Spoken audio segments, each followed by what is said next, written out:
à tous, on est très heureux de vous retrouver sur la chaîne Sciences et Culture, sur laquelle vous pourrez découvrir différents contenus sur des sujets divers et variés, des conférences, des entretiens et bien d'autres. Si vous voulez les retrouver, n'hésitez pas à vous abonner, à partager et liker notre première vidéo en compagnie de François Hollande. Bonjour, nous nous retrouvons aujourd'hui sur la chaîne Sciences et Culture pour une conférence sur le thème « La France face à de nouvelles formes de conflits » en présence de l'ancien président de la République, François Hollande. Je suis prêt. Bonsoir à tous, merci d'être venus très nombreux pour cette nouvelle conférence. Merci Monsieur le Président de nous faire l'honneur d'être présent avec nous ce soir. Je vais commencer par vous présenter très rapidement avant de vous laisser la parole. Vous êtes diplômé de sciences po HEC et de l'ENA promotion Voltaire. Après un début de carrière où vous avez été, entre autres, chargé de cours à Sciences Po, vous avez travaillé pour la Cour des comptes et bien d'autres missions. Vous avez été aussi chargé de mission à l'Élysée sous la présidence de François Mitterrand, directeur de cabinet de 2 porte-paroles successifs du gouvernement. Vous avez également été maire de Tulle, député de la Corrèze de 1993 à 1998, de 1997 à 2012. Cette année également, j'ai oublié des dates dans les années, c'est 1988-1993, si je ne dis pas de bêtises. Vous avez été le 7e président de la 5e République, une période qui nous intéresse beaucoup pour parler de nouvelles formes de conflits sur lesquels vous allez revenir, notamment des conflits cyber, informationnels également. Et je cite votre dernier ouvrage, « Le défi de gouverner la gauche et le pouvoir de l'affaire Dreyfus jusqu'à nos jours » aux éditions Perrin. Et avant de vous céder la parole, je dis un mot sur les associations qui organisent cette conférence, à commencer par l'Axis, l'association du Master Conflits et crises internationales de la Sorbonne, le programme Sorbonne War Studies, qui est fait d'une vingtaine de chercheurs, dont M. Grégory Dao, qui est présent ce soir, l'association Citoyen, qui est l'association de conférences et de débats de l'École normale supérieure de la rue d'Ulm, et puis Sciences et Culture, notre chaîne partenaire sur laquelle cette conférence et d'autres contenus seront bientôt présents.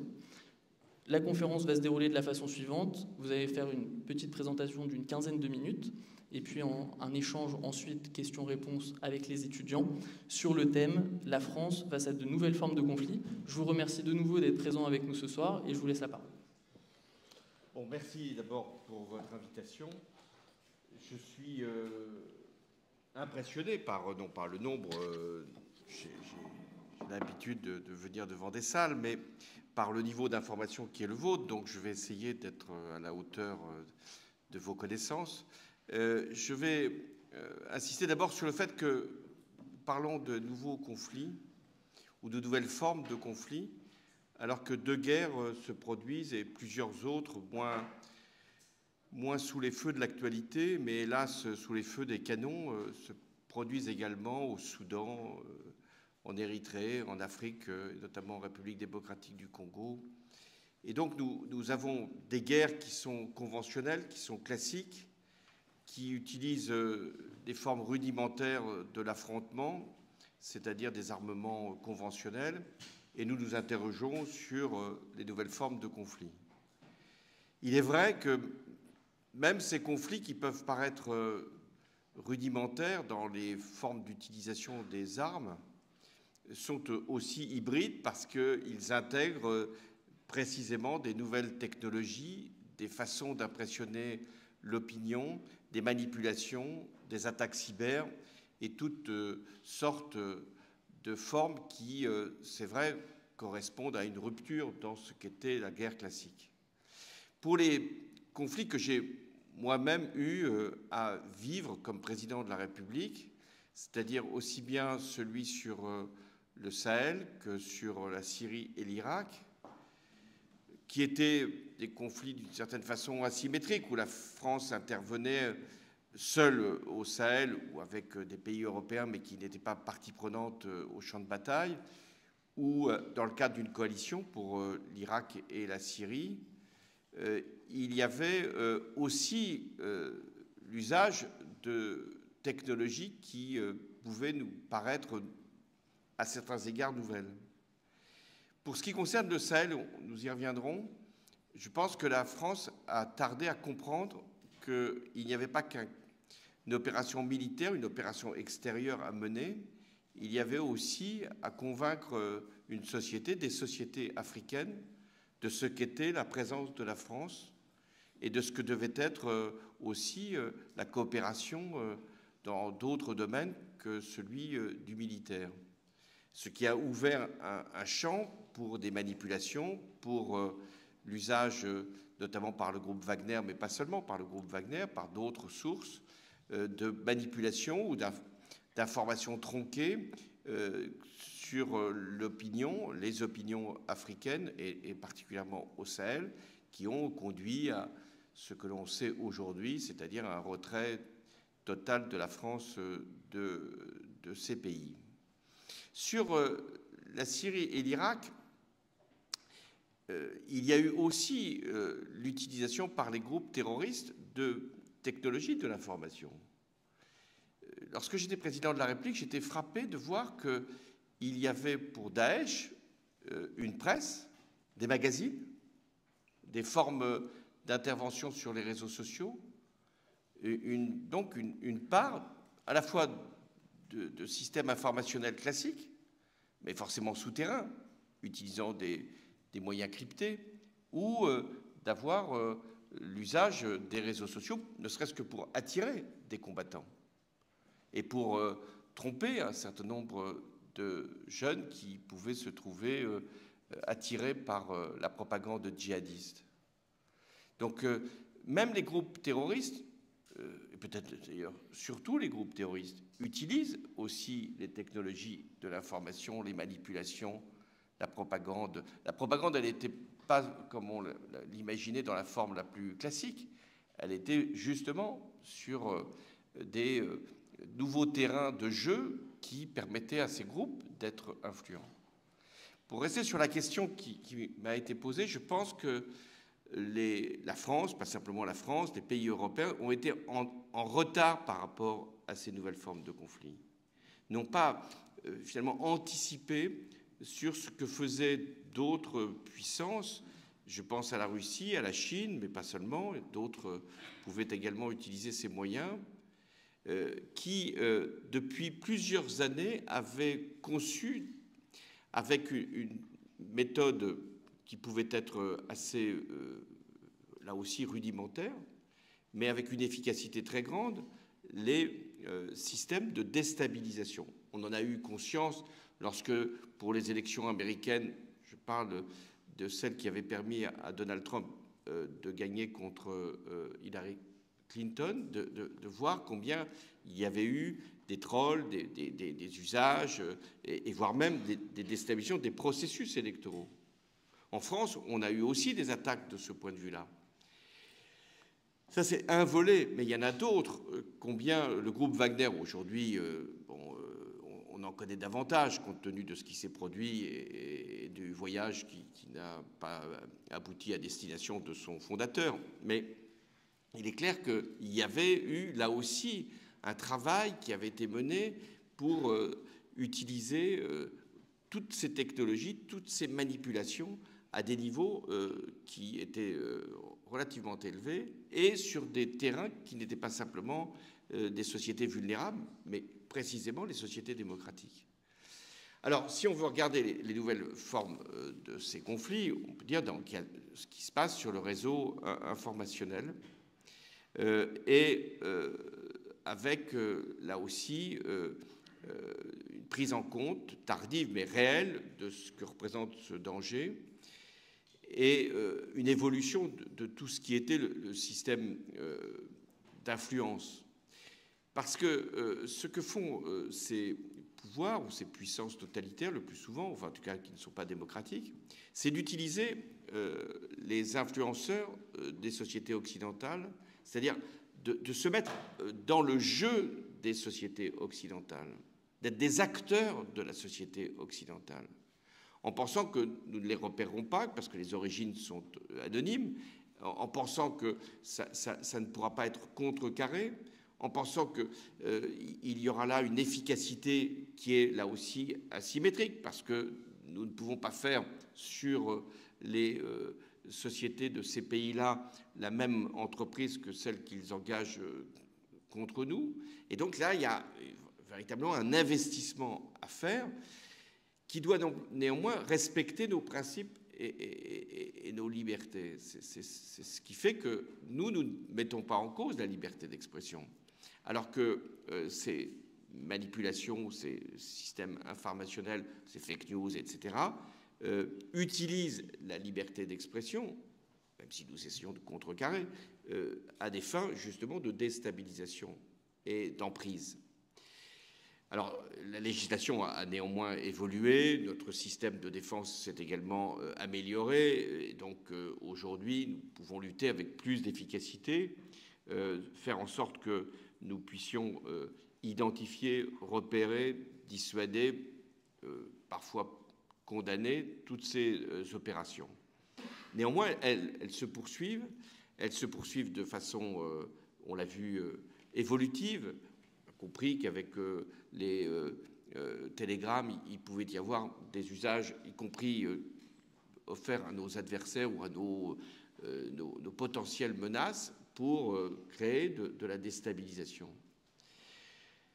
Ensuite, il y a ce qu'on appelle le cyber. Alors, le cyber dans sa forme, là aussi, brutale, ce sont des cyberattaques qui existent depuis déjà plusieurs années, qui ont pu être le fait d'entreprises mafieuses, avec des chantages, avec des opérations sur des hôpitaux, sur des entreprises, et de paiement de rançon, et avec une organisation assez bien faite de récolte des fonds, utilisant là aussi les fragilités de nos économies ou de nos systèmes financiers. Mais si on regarde ce que peuvent faire des États et ce que peut être des cyberattaques, et donc ce qui justifie les cyberdéfenses, c'est d'entrer dans les systèmes de communication, d'entrer dans les systèmes d'information et, en cas de conflit ouvert, de pouvoir bloquer soit des systèmes de défense, soit des systèmes de communication, soit des systèmes financiers.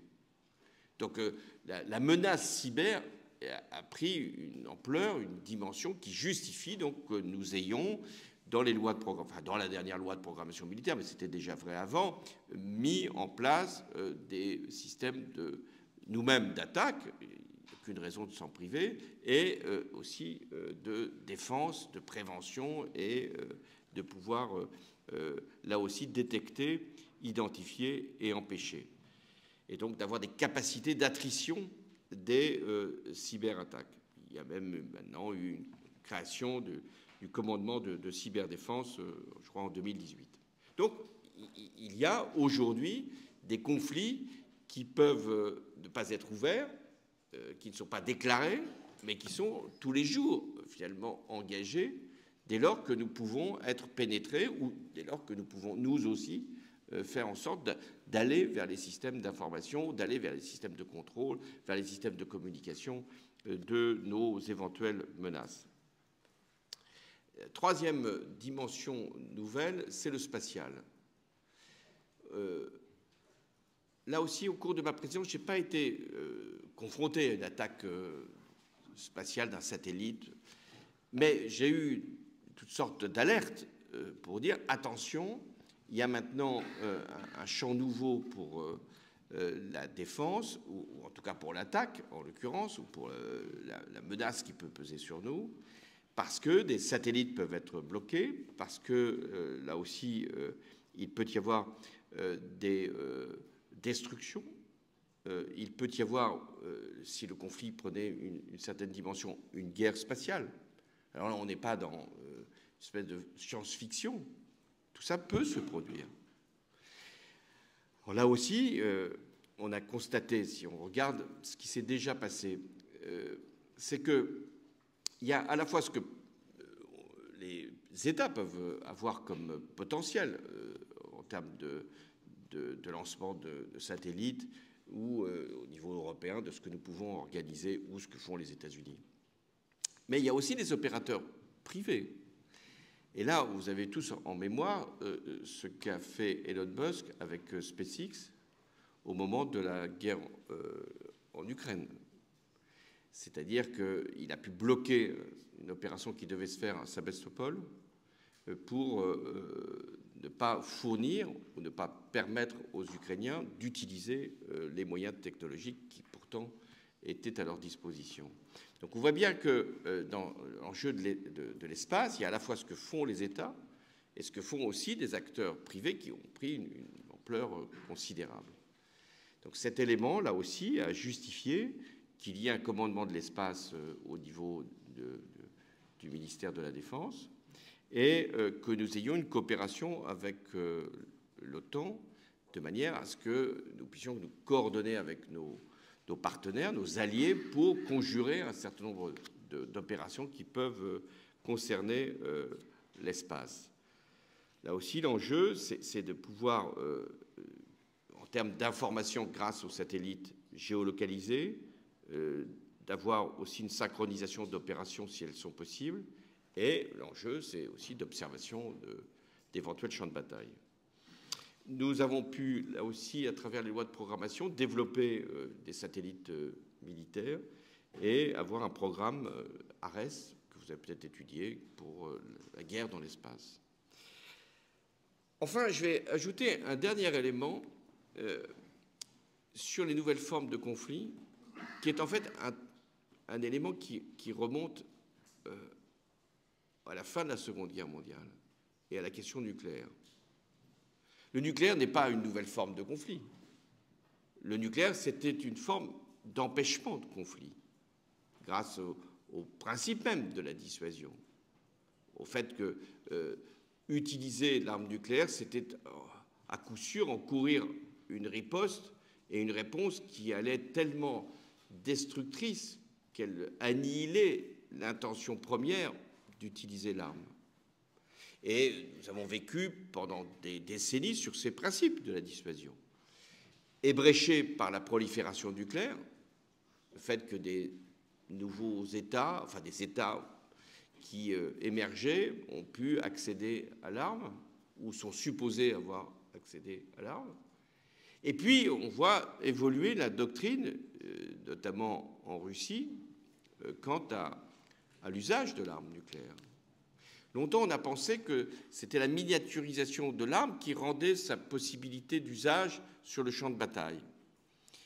Mais aujourd'hui, même s'il y a dans les déclarations de Vladimir Poutine autant d'inflexion que de gesticulation, d'inflexion pour montrer qu'il pourrait utiliser l'arme, de gesticulation pour faire peur quant à la livraison de missiles à l'Ukraine. Mais il n'empêche que nous sommes obligés d'intégrer, aujourd'hui plus encore qu'il y a quelques années, la question du nucléaire dans ce qu'on appelle les nouvelles formes de conflit. Pour conclure, pour répondre ensuite à vos questions, je pense que ce que je viens de dire sur les nouvelles formes de conflit qui s'ajoutent à l'hypothèse de la guerre, car c'est ça la rupture qui s'est produite depuis, disons, quelques années, c'est que la guerre, elle était localisée sur des points du territoire qui empêchaient ou en tout cas limitaient les risques d'embrasement. C'était des guerres qui étaient très meurtrières, qui ne mêlaient pas des puissances dotées de l'arme nucléaire ou qui ne pouvaient pas, même s'il pouvait y avoir des escalades, ne pouvaient pas se déployer sur d'autres régions.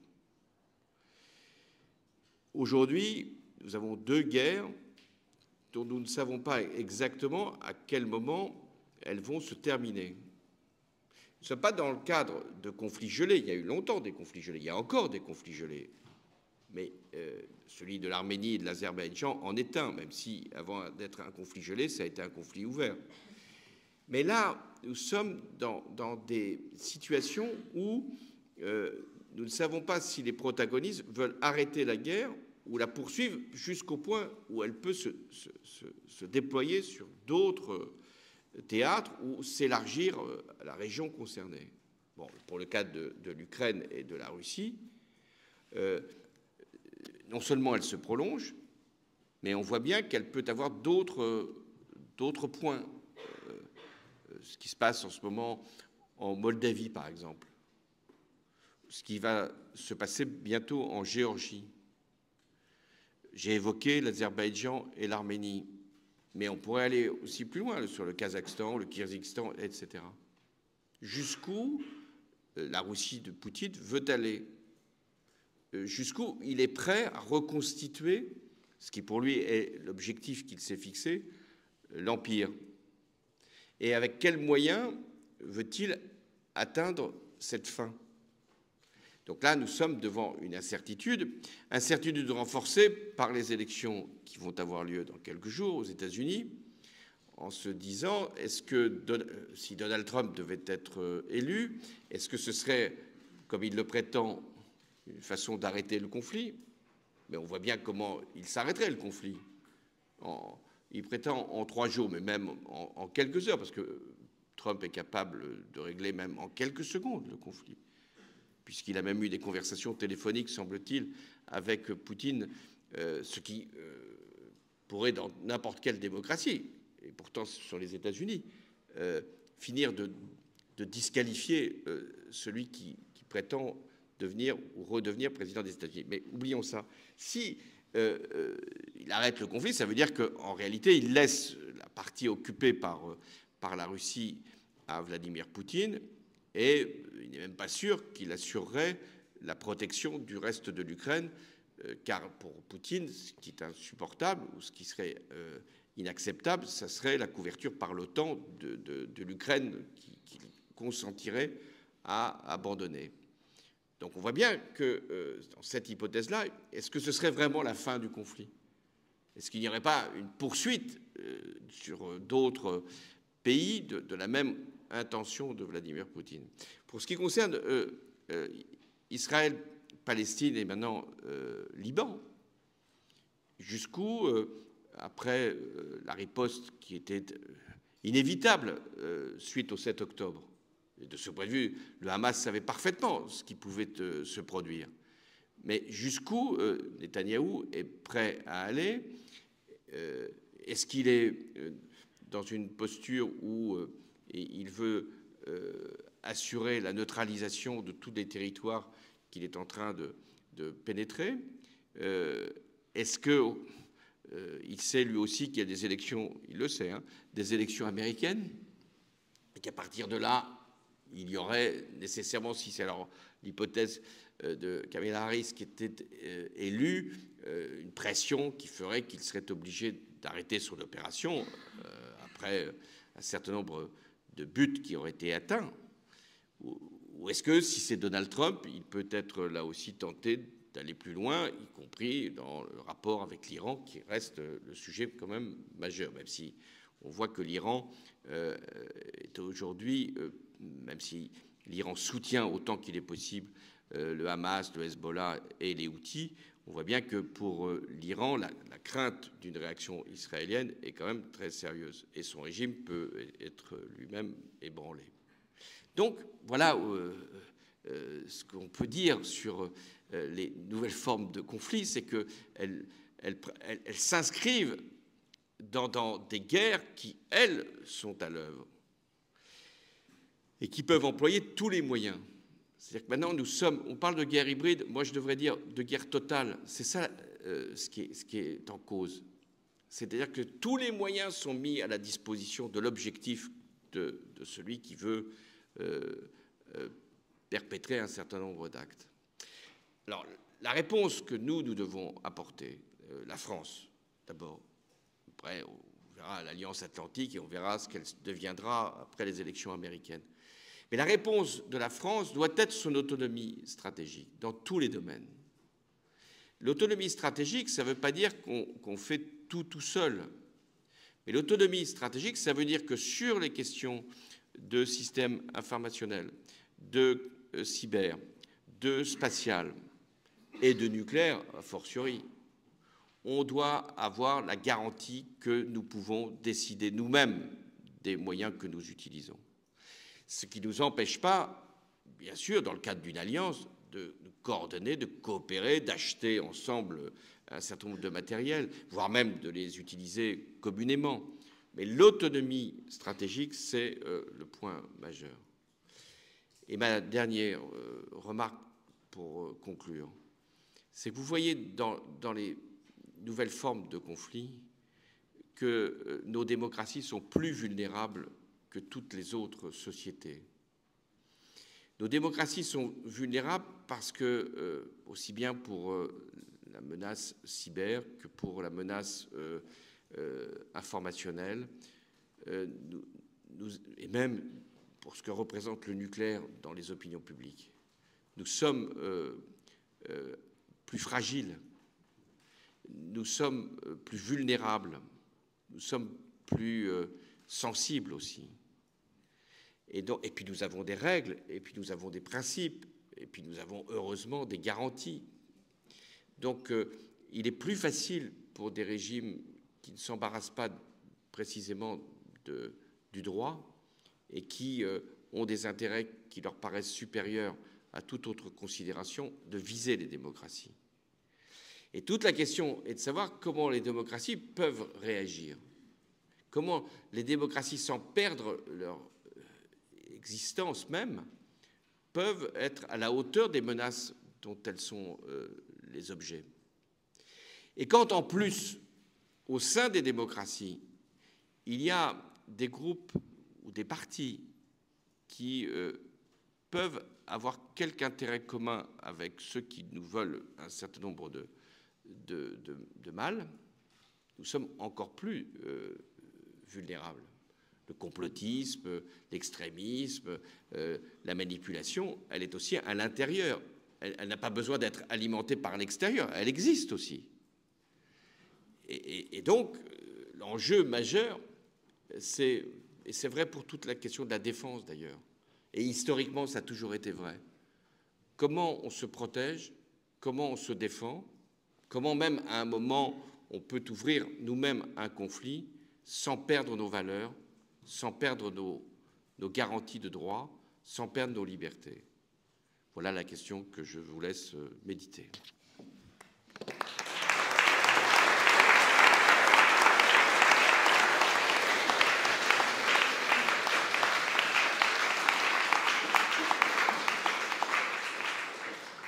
Merci Monsieur Hollande. Je vais vous poser 2 questions avant de laisser la parole à mes camarades. La première, vous venez de parler d'autonomie stratégique.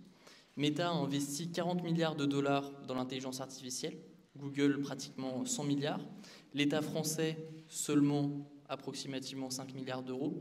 Ne craignez-vous pas que, faute d'investissement suffisant, la France soit d'une certaine manière déclassée sur des enjeux aussi importants ? Oui, l'intelligence artificielle, j'aurais dû même en parler, parce que dans le système de la manipulation et de l'information, on voit bien ce qu'elle peut produire.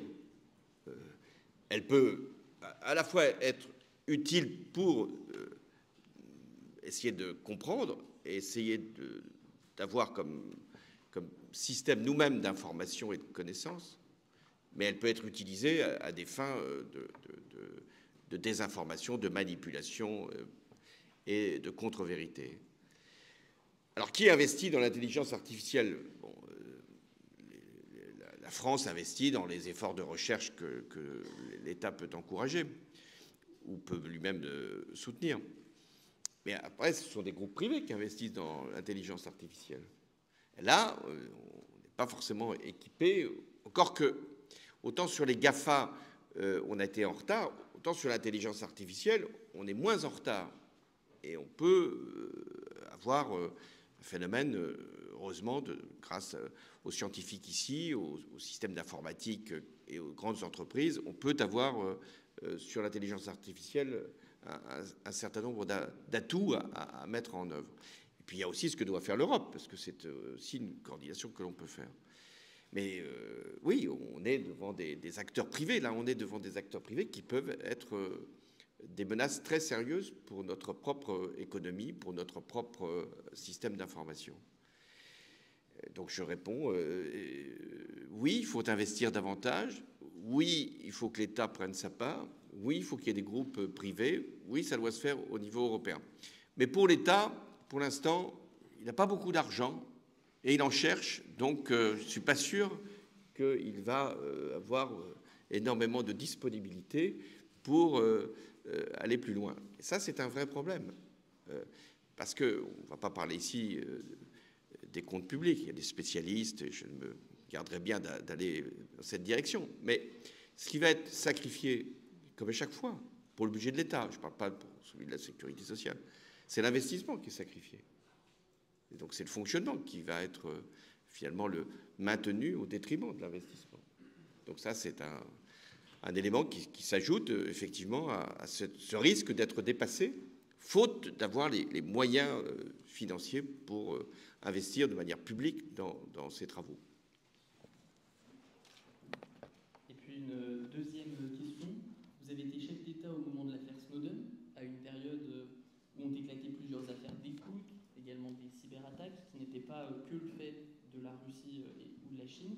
Comment fait-on, en tant que décideur politique, lorsque des alliés utilisent de nouvelles technologies et se muent en adversaires ou en compétiteurs économiques? C'est désagréable. Mais c'était désagréable pour Mme Merkel quand elle avait compris que son propre téléphone était écouté par les États-Unis. Alors, qui aux États-Unis écoute Mme Merkel? Allez savoir. Est-ce que c'est vraiment pertinent d'écouter des chefs d'État et de gouvernement qui font quand même assaut de protection et de précaution, mais dont toutes les décisions sont publiques, en réalité? Je ne dis pas que ça ne mérite pas des admonestations, elles ont été formulées. Et s'il n'y avait pas un système d'information qui risquerait de reprendre mes propos, j'en dirais davantage. Mais bon, pour protester, nous-mêmes, nous ne sommes pas sans moyens. Mais ce que je veux vous dire, c'est que ce que cherchent ceux qui veulent pénétrer, ce n'est pas les informations sur le système politique, dans une démocratie, tout est connu. C'est sur le système économique. C'est là qu'ils cherchent, c'est là qu'ils essayent de trouver, c'est là qu'ils pénètrent. L'enjeu pour eux, c'est tout ce qui se passe sur le plan industriel, sur le plan de la recherche. C'est là que la menace est sérieuse, y compris de nos alliés, et en particulier des Américains. Les autres font aussi de la pénétration, par ailleurs. Donc, ce qu'il faut, et je pense que ça a été fait pas simplement depuis 2014, mais c'est convaincre les entreprises. Parce que là, j'ai beaucoup parlé du système de défense national, mais convaincre les entreprises qu'elles doivent se protéger, qu'elles doivent investir, bon, bien sûr, contre les cyberattaques, mais qu'elles doivent investir pour se protéger par rapport à toutes les actions qui vont être menées pour avoir accès à leur information. On va faire passer le micro pour les questions de la salle.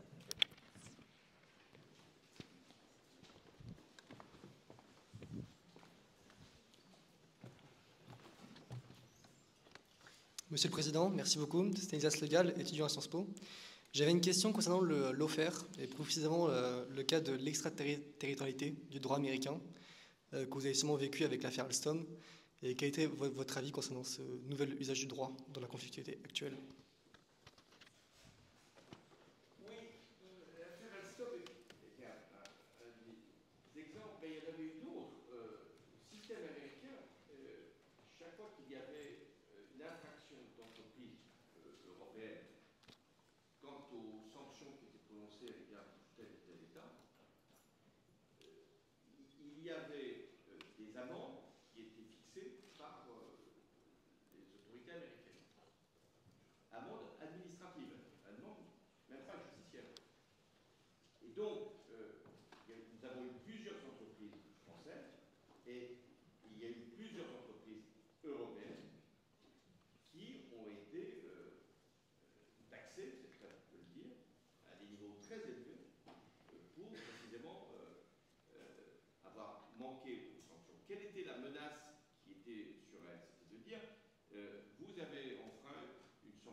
Et la sanction, ça sera que vous ne pourrez plus commercer en dollars. Vous ne pourrez plus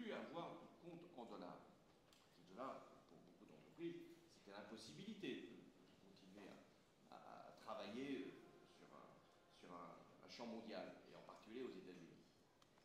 Voilà, donc et donc pour nous-mêmes nous protéger, on a fait voter des textes en France, sous un président, pour justement nous aussi pouvoir. C'est vrai que l'utilisation en euros pour les Américains, c'est pas forcément l'élément dissuasif, mais pour nous aussi avoir des éléments de sanction par rapport à des règles que nous considérons comme nécessaires, notamment anticorruption et autres. Donc voilà, mais là aussi on n'est pas au même niveau, et les Américains en ont beaucoup joué, et on utilise, vous savez qu'il y a un certain nombre de chefs d'entreprise qui ne pouvaient même plus aller aux États-Unis au risque d'être enfermés, alors que les Américains qui viennent en France, on ne les enferme pas.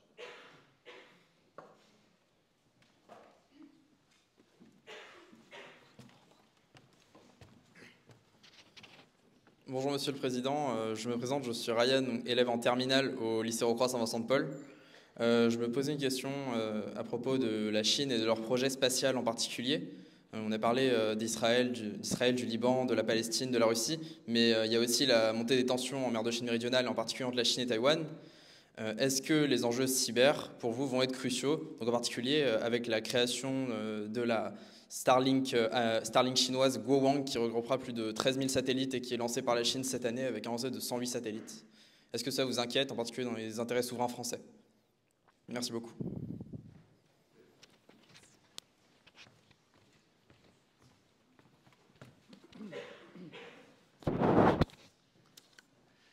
La Chine investit massivement sur le plan militaire et sous toutes les formes, sous-marins, moyens satellitaires, nouvelles technologies. Voilà, la Chine n'est pas la première puissance militaire au sens où son stock d'armement dépasserait celui des États-Unis, mais la Chine est le pays qui a investi le plus sur le plan militaire, en rythme de croissance.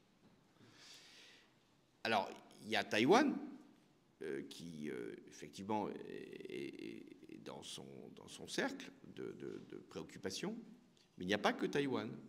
Il y a aussi la mer de Chine. Vous avez vu ce qui se passe avec les Philippines, notamment, avec un certain nombre d'îles qui ont été récupérées par la Chine, de bateaux qui pénètrent dans le détroit de Taïwan, qui pénètrent en Philippines, etc. Et d'une manière générale, les bateaux ou les sous-marins chinois sont présents sur toutes les mers. Donc oui, ça nous préoccupe.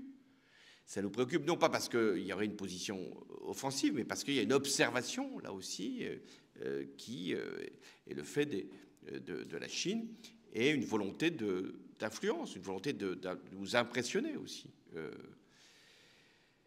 Alors, la Chine, je pense là aussi, elle a des intérêts économiques qui sont très importants. Donc, elle sait que si elle rentrait dans une posture plus offensive, elle aurait à craindre, au-delà d'une riposte militaire, donc c'est pas ce que ce serait du côté des États-Unis, même si là-dessus, aussi bien Harris que Trump sont d'une très grande clarté. Mais ce qui est sûr, c'est que les sanctions économiques qui frapperaient la Chine ont une autre ampleur et auraient un autre impact que les sanctions qui frappent la Russie. N'oublions jamais que l'économie chinoise, c'est 10 fois l'économie russe. Donc, et que la croissance chinoise s'est quand même beaucoup affaiblie ces dernières années, que la question du Covid a été quand même un élément assez perturbateur, qu'on sent bien qu'il y a des on ne connaît pas exactement la situation, mais qu'il y a sûrement des tensions assez fortes au sein même du régime chinois. Donc voilà pourquoi la Chine déploie tout à fait son arsenal, mais n'est pas dans une posture comparable à la Russie d'attaque directe. Néanmoins, la Chine est le meilleur allié de la Russie. C'est ça. Beaucoup avaient imaginé qu'il serait possible, et imaginent encore, de dissocier la Chine de la Russie. Eh bien, je ne crois pas. La Chine soutiendra la Russie jusqu'au bout. Vous avez vu, en ce moment, il y a le sommet des BRICS. La Chine il va y être en force, avec la Russie, d'autres pays, puisque c'est les BRICS. Bon, la Chine va aller jusqu'au bout dans le soutien diplomatique, voire même militaire, Bon, mais dans le soutien diplomatique à la Russie. Alors, qu'est-ce qui se passe maintenant? Parce que si on veut regarder la situation en Asie, avec la Corée du Nord, parce que je ne sais pas si ça sera corroboré, et s'il y a des soldats de la Corée du Nord qui viennent combattre en Ukraine pour le compte de la Russie, alors là, on est là aussi dans une espèce d'escalade. Parce que si des troupes extérieures à la région viennent combattre, d'autres troupes peuvent être aussi appelées à combattre pour l'Ukraine. Donc là, on est devant une situation qui n'est pas encore complètement clarifiée. Par ailleurs, la Corée du Nord dispose d'armements qui peuvent détruire son voisin, même si le voisin, protégé par les États-Unis, a les moyens. Mais je ne suis pas sûr que chez le dirigeant coréen du Nord, les règles de la dissuasion soient bien intégrées. Même s'il a de très bons rapports, ça peut vous rassurer, avec Donald Trump. C'est assez étrange de voir qu'il y avait entre ce dirigeant petit-fils de Kim Il-sung et Trump, petit-fils de Trump, sans doute, mais qu'il y avait ce lien affectueux même, je crois. Bon, donc, est-ce que ça doit nous rassurer vraiment? Mais en tout cas, il y a là un élément, là aussi, d'incertitude, d'instabilité, qui peut même inquiéter la Chine, même si elle ne va rien faire pour contrarier, mais quand même inquiéter la Chine, parce que s'il y avait un conflit entre les deux Corées aux frontières de la Chine, c'est un problème aussi pour la Chine. Et un autre élément qu'il faut bien avoir à l'esprit, c'est qu'il y a une solidarité, il y a une double solidarité qui est en train de se jouer. Il y a une solidarité de toutes les dictatures. Dictateurs de tous les pays, unissez-vous, ils s'unissent. Et c'est intéressant de voir que, par exemple, sur la Birmanie, c'est un régime militaire particulièrement sanguinaire, avec une junte, et la Russie fait des manœuvres militaires avec la Birmanie. Donc si on regarde toutes les dictatures, elles sont toutes alignées d'une certaine façon. Mais ça serait trop simple de penser qu'il y a finalement le monde, comme on disait autrefois, le monde libre et le monde totalitaire. Non, ça ne marche pas comme ça. D'abord parce que le monde libre, il est plus traversé par des conflits idéologiques qu'ils n'étaient. Les extrêmes droites ont pris quand même une position assez forte dans ce qu'on appelait autrefois le monde libre ou la société occidentale. Mais deuxièmement, parce que, et c'est ça l'enjeu des BRICS, c'est qu'il y a une solidarité de beaucoup de pays qui disent qu'ils ne veulent pas, bien sûr, être alignés, mais qui ne veulent pas non plus l'ordre international tel qu'il existe aujourd'hui, c'est-à-dire dominé par les États-Unis et dominé d'une manière générale par l'Occident.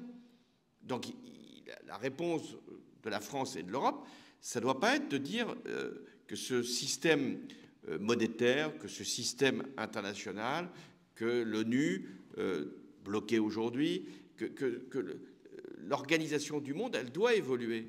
Et si les démocraties, et notamment les Européens et la France, ne défendent pas l'idée d'un autre monde, d'un monde multipolaire où les pays du Sud, qui sont quand même les plus peuplés, qui sont les pays émergents, ne prendraient pas leur place, eh bien, on verra qu'il y aura à ce moment-là, non pas un soutien de ces pays-là à ce que fait la Russie ou ce que peut faire la Chine, parce que l'Inde a des intérêts contradictoires avec la Chine, et puis parce qu'il y a beaucoup de pays qui peuvent craindre aussi la Russie, ou la Chine, mais parce qu'il y aura une espèce de coïncidence d'intérêts de remettre en cause cet ordre-là, qui quand même a produit de l'inégalité, qui a produit une exploitation des ressources naturelles, etc.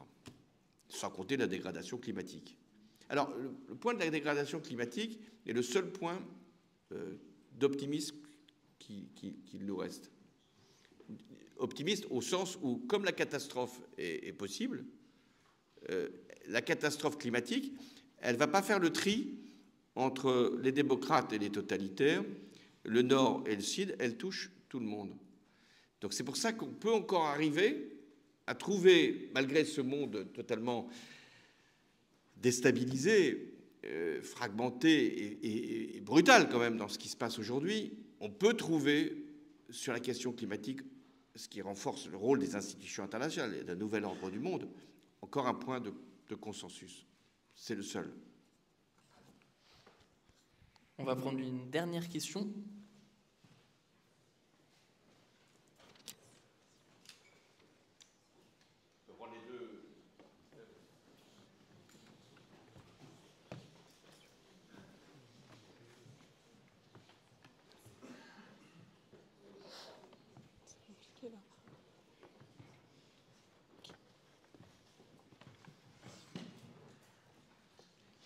Merci Monsieur le Président. Mathieu Landrin, étudiant en conflit et crise internationale à la Sorbonne.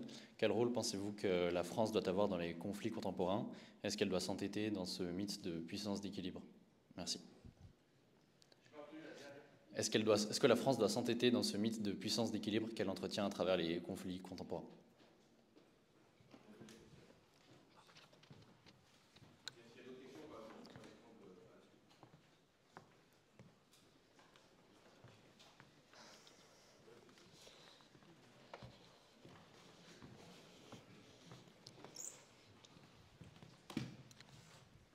Bonsoir monsieur, je m'appelle Victoire et je suis étudiante à la Sorbonne et j'avais une question sur l'autonomie stratégique. Est-ce que vous pensez que l'autonomie stratégique de la France, elle est liée à l'autonomie stratégique de l'Union européenne? Est-ce que cela peut leur permettre de s'imposer comme médiateur dans les guerres du Moyen-Orient et la guerre en Ukraine? Merci monsieur.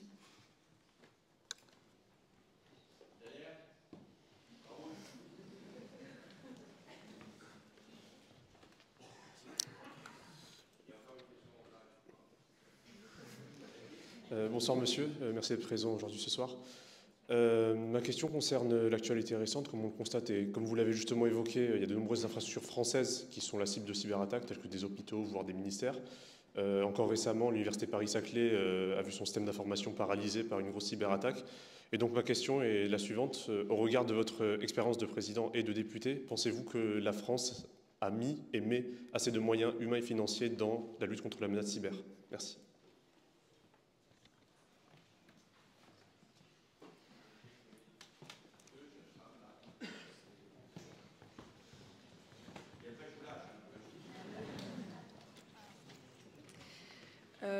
Bonsoir Monsieur le Président, merci beaucoup d'être là ce soir. Je suis étudiante à la Sorbonne en crise et conflit international.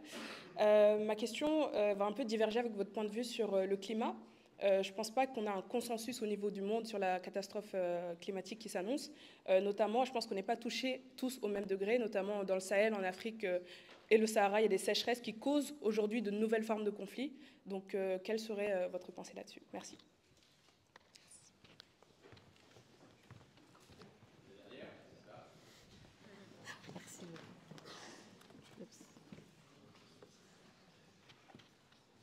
Alors, merci Monsieur le Président pour cette opportunité.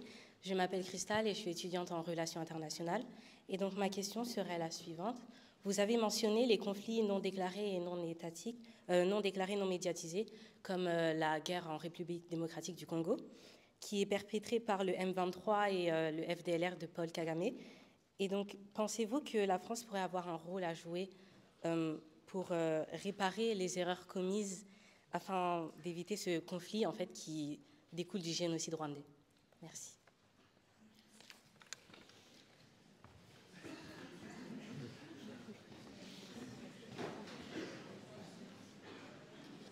Vous aviez prévu une soirée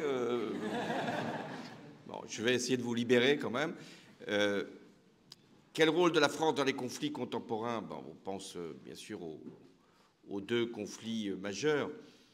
Sur l'Ukraine, c'est la constance qui fait la cohérence. Bon. La France, elle doit montrer, démontrer qu'elle aide plus l'Ukraine que les autres, ce qui n'est pas le cas.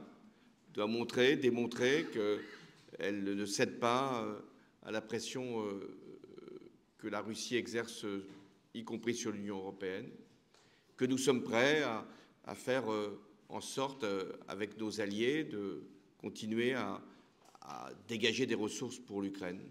Je pense que c'est ça. Ce que Poutine comprend, c'est le rapport de force. Il pense que nous sommes des faibles. Il pense que nous sommes des timorés, des peureux. C'est ça qu'ils pensent. Donc tout ce qui vient montrer, non pas de la témérité, de dire on va envoyer des troupes en Ukraine pour nous battre pour la libération des territoires occupés, mais tout ce qui montre qu'il y a de la constance, de la ténacité, de la durée pour la relation avec l'Ukraine, ça c'est le plus important. Sur Israël, Palestine, Liban maintenant, d'abord sur le Liban, je pense que la France a une responsabilité compte tenu de l'histoire, compte tenu du lien que nous avons avec le Liban, et que nous ne pouvons pas accepter que l'intégrité du Liban soit mise en cause. Ça, c'est un point majeur qu'on peut exprimer sans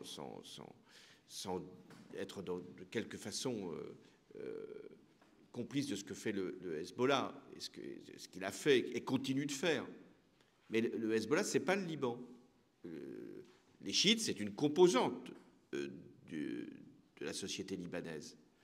Mais le Liban doit être défendu pour son intégrité territoriale, pour son unité et pour son système multiconfessionnel. Sur Israël-Palestine, moi je pense que le rôle de la France, toujours comme de l'Europe, mais peut-être de la France en particulier, c'est au-delà d'appeler un cessez-le-feu, ce que maintenant beaucoup de pays demandent, c'est de préparer un plan de paix. C'est ça le rôle de la France, c'est d'imaginer le coup d'après. Le coup d'après, c'est pas d'un conflit gelé qui repartirait dans quelques années. C'est de dire qu'est-ce qu'on peut faire pour quel est l'après Gaza, quelle est la place d'un État palestinien, comment ça peut se réorganiser avec une société israélienne qui est devenue beaucoup plus crispée. Et donc c'est ça le rôle de la France. Et je crois qu'elle doit, avec d'autres, préparer ce plan de paix, notamment avec les pays arabes. Alors sur l'autonomie stratégique et l'Europe, ça c'est une question importante. Il n'y a que la France qui parle d'autonomie stratégique.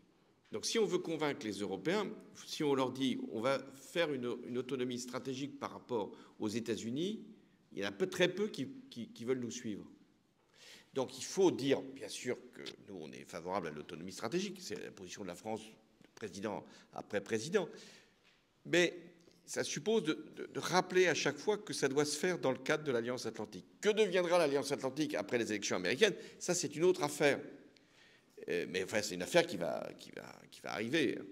Mais si il y avait donc une remise en cause de l'Alliance Atlantique, alors là, l'Europe va être obligée de consacrer beaucoup plus de moyens et d'accepter l'idée de l'autonomie stratégique. Dès lors qu'il ne sera plus évident que les États-Unis viendraient immédiatement protéger du parapluie nucléaire ou de quelques moyens classiques l'Union européenne.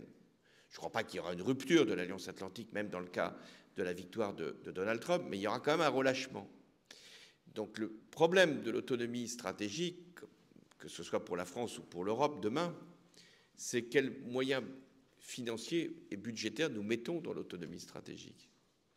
C'est pour ça que la question de nos comptes publics n'est pas complètement déconnectée. C'est qu'on parle moins fort quand on a des déficits élevés que quand on a, si je puis dire, des comptes propres. Et pour l'Europe et pour les Allemands, c'est une question majeure. Dépenser plus pour la défense, ce n'est pas du tout dans leur tradition. Et donc, il est certain qu'il va falloir dépenser davantage pour la défense européenne et donc d'avoir une forme d'autonomie stratégique. Sur les cyberattaques, oui, c'est vrai, tous les jours, il y a des cyberattaques. Et je trouve qu'on en parle d'ailleurs assez peu. On en parle assez peu parce que beaucoup ne veulent pas dire qu'ils ont été attaqués. C'est comme quand vous vous faites cambrioler, vous n'êtes pas toujours décidé à dire que vous vous êtes fait cambrioler parce que c'est désagréable. Et parce que ça vous met en position de vulnérabilité. On dit si j'ai été cambriolé, je peux me faire recambrioler le lendemain. Donc c'est pareil pour les cyberattaques. Il y a beaucoup d'établissements, beaucoup d'organismes, beaucoup d'entreprises qui ne disent pas qu'elles ont été nécessairement attaquées. Donc je crois qu'il faut bien sûr convaincre, je le disais tout à l'heure, beaucoup d'organismes à élever le niveau au corps de la protection, mais c'est compliqué pour les hôpitaux, c'est compliqué pour un certain nombre d'organismes qui sont pas forcément avec des moyens élevés de protection. Donc là, il va falloir mettre le secteur privé en mouvement. Je crois qu'il l'est maintenant parce qu'il y a suffisamment d'attaques pour que chacun ait quand même pris ses dispositions, mais il faut investir davantage. Sur le climat, vous avez bien sûr raison, tout le monde est touché, mais pas de la même manière. C'est comme pour l'égalité, il y en a qui sont plus touchés que d'autres. Et notamment les zones sahéliennes, les zones désertiques, l'Afrique en général est plus touchée que d'autres régions. Mais ne sous-estimons pas non plus ce qui est en train de se produire, y compris au nord de l'Europe, avec la fonte des glaciers. Ne sous-estimons pas les récurrences maintenant d'intempéries et d'ouragans. Et je pense que c'est très important d'ailleurs qu'il y ait cette prise de conscience, parce qu'il y a encore quelques années, il y avait du négationnisme. Donc il est clair que dans le cadre de la COP21, précisément parce qu'on avait conscience que certaines régions du monde étaient plus touchées que d'autres, qu'il faut avoir un système de compensation, hein, les pertes et dommages, de compensation de ce que les pays industrialisés ont commis comme faute dans leur propre développement industriel, et de compensation de ce que des pays africains peuvent connaître comme déflagration climatique. Et une des causes de la migration, c'est pas la seule. En fait, la migration, elle a plusieurs facteurs, mais il y a des migrations provoquées par les guerres. Enfin, s'il y a des Soudanais, des Érythréens, des Afghans qui viennent, et des Syriens, c'est parce qu'il y a eu des guerres. Mais il y a aussi ce que produit le réchauffement climatique sur l'impossibilité de maintenir une vie possible sur un certain nombre de territoires. Donc je crois que la question climatique, que ce soit d'ailleurs à un niveau national ou à un niveau international, c'est aussi une question sociale et de répartition des richesses. Je termine sur la RDC, parce que ça fait partie de ces conflits dont on parle peu et qui sont quand même là aussi récurrents. Il y a le génocide au Rwanda a été une barbarie épouvantable. Il n'empêche que le Rwanda déstabilise quand même l'Est de la RDC. C'est comme ça. C'est pas parce que vous avez connu une barbarie que vous êtes exonéré de responsabilité. Et donc la RDC, qui est un pays qui est faible politiquement, mais qui est puissant en fait sur le plan de ses ressources, et donc l'objet dans tout l'Est de son territoire d'une guérilla, enfin d'une guérilla de groupes qui sont organisés pour prendre de la richesse. C'est prendre de la richesse, des matériaux que nous utilisons. Car on est aussi responsable de ce qui se passe dans un certain nombre de conflits.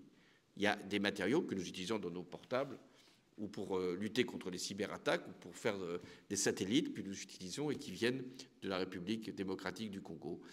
Et ne nous désintéressons pas des conflits qu'on juge périphériques, parce qu'à un moment, les conflits périphériques finissent par être des conflits globaux. Merci pour toutes vos questions et l'intérêt que vous portez à ces sujets-là, parce que c'est quand même des sujets majeurs qui n'empêchent pas qu'il y ait aussi, dans chacun de nos pays, la question du modèle démocratique. Est-ce que, je termine là-dessus, est-ce que les démocraties sont suffisamment fortes pour répondre à tous ces défis-là? Et ça, c'est vous qui avez la réponse. S'il n'y a pas d'engagement citoyen, s'il n'y a pas un niveau élevé d'investissement politique, les démocraties peuvent à un moment décliner et peut-être fléchir. Bon courage.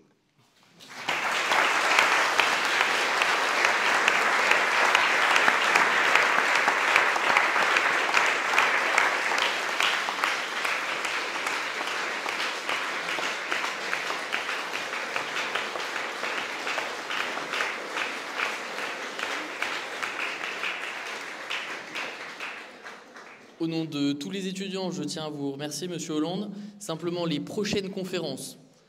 Demain, nous accueillerons une diplomate de l'ambassade des États-Unis en France pour parler des élections états-uniennes. Puis le 7 octobre, le général à la tête du COS pour parler des forces spéciales. Le 14 novembre, le chef d'état-major de la Marine. Et j'ai le plaisir de vous annoncer que la directrice de la DGSI et le directeur de TRACFA ont accepté de venir pour une conférence également. Donc vous aurez l'occasion de les écouter avant la fin de l'année. Merci à vous et merci Monsieur Hollande.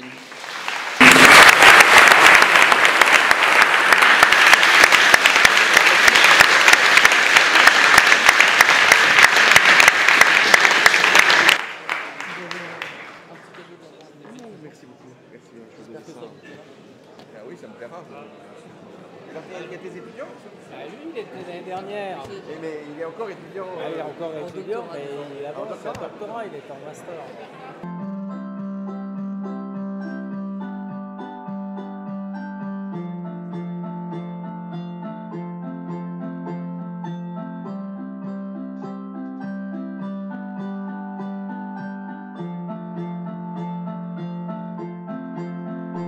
D'avoir regardé cette vidéo, n'hésitez pas à vous abonner à la chaîne YouTube et aux autres médias Sciences et Culture.